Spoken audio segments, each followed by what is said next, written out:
what's your sort of main points of learning from this that you can you potentially take into other areas of your work, or other areas that the local care partnership might want to look at? What are the main pieces of learning? I think one of them would be the importance of partnership working. This not working in silo.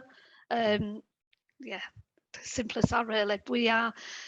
If you're working in silo, we can't get to everybody, and it's supporting staff, like Chris said, and supporting families to know there isn't just one area that they can go to. There's other people out there. I can't echo that enough. The reach of this was vast from a relatively small conversation, relatively rapidly. That is probably one of the things that will hit me home, you know, bringing together people who, and not just perspectives, but abilities and other things. I'm just remembering the people who are putting all the packs together, and like, there was such a broad reach of people from different backgrounds very quickly, and bringing lots of different skills. That would have never been achieved in traditional working models, just never, or it might have, but over a lot longer.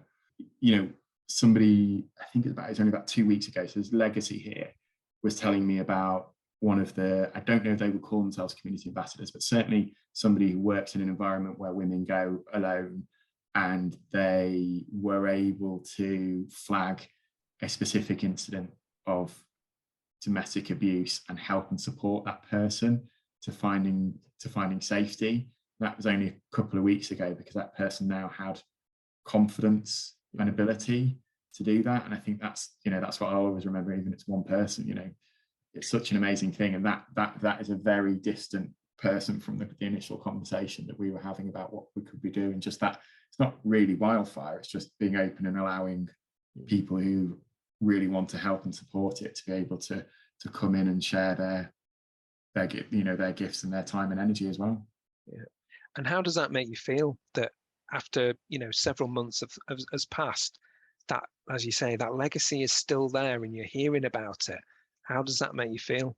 Yeah, I think it's absolutely, it's amazing, and I wish I could be more specific about what it was without wanting to give too much away. But yeah, we have said, and I've said as my role is a commitment to make sure that this isn't a flash in the pan type of thing, and we do that. And I think the culture, as you were describing, is that, you know, it's okay to talk about this, is that Amanda kind of brought up and Chris has shared, you know, across other places. And that's, you know, it's embedding that within the kids and the work that they're getting, and that they're able to do that.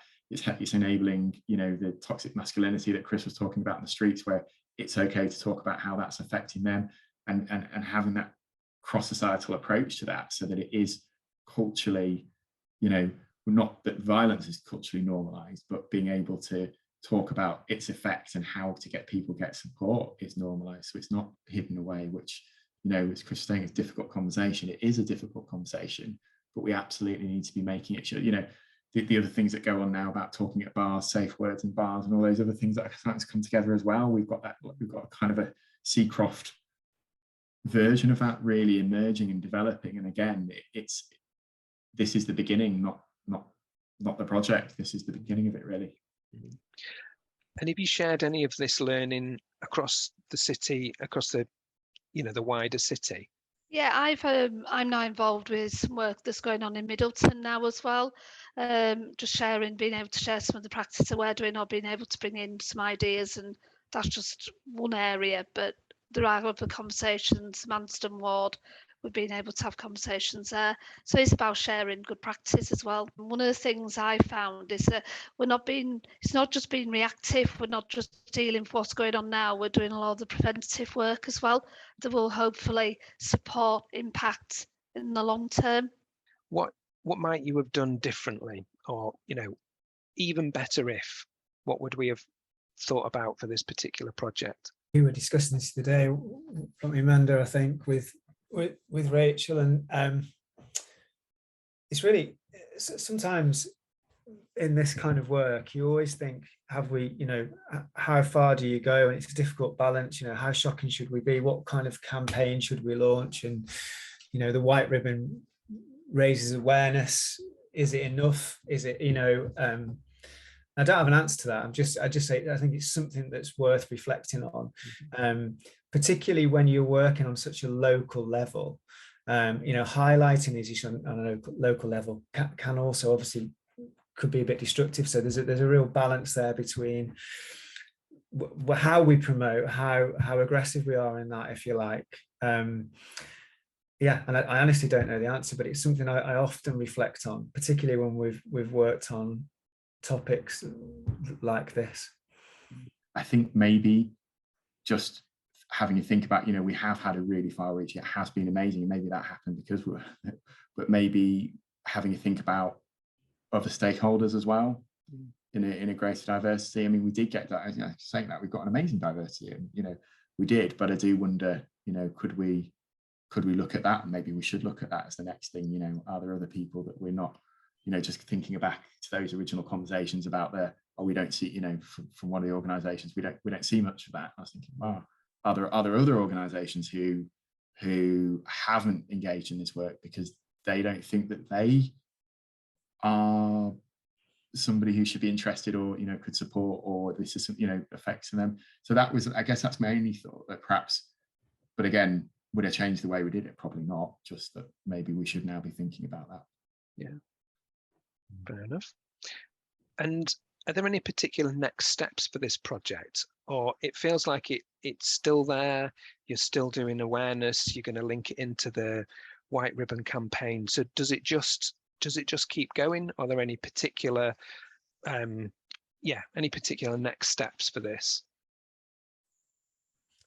I mean, we spoke from a sort of We Are Seacroft sense, which is the alliance of these third sector organisations in Seacroft, that with the White Ribbon this time, about really supporting with more social media. That came from the LCP and last time, but I think it's something we need to support across our collective and make it a real big deal, really. Imagine if we had, every primary school and every secondary school, every student wearing a white ribbon for the day, and every one of our staff of, over probably 100 people or so across the area, and that those next steps could be really interesting. Could we make it even more high profile, using the resources that we've now got and the expertise, and yeah, that would be interesting.